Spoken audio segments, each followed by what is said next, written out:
I've always been a huge fan of the arts. Oftentimes, I would go to a museum and then I would look behind me at some point and find that there were 3 security guards following me the whole way. And so I started thinking about, for whom are museums designed and how can we really make art accessible to the masses? The Blind Urban Subject is an interactive public art installation that seeks to build a mutual understanding of the blind and visually impaired in urban life. The project was a collaboration between all of us.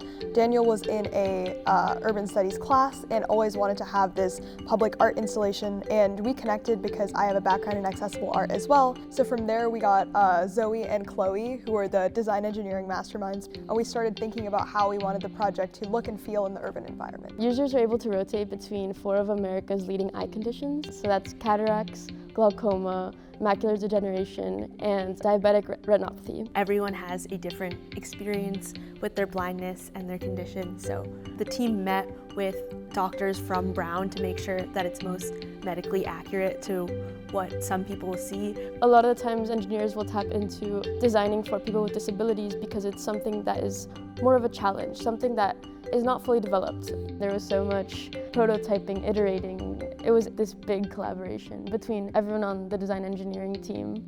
We talk about, how the Blind Urban Subject came to be.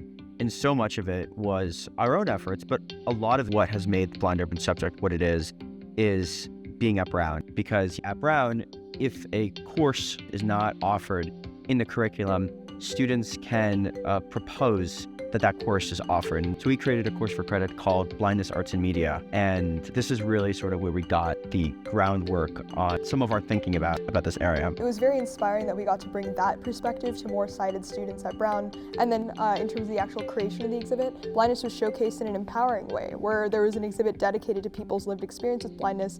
But not only that, there were signs saying, a blind person can do just as much as a sighted person can do, and encouraging people to think about blindness not as a limitation, but just a new way of seeing the world, and a way that could transform cities to be even more accessible and more engaging for everyone. After the team saw how successful the project was in Providence, we decided we wanted to bring the project to the heart of New York City.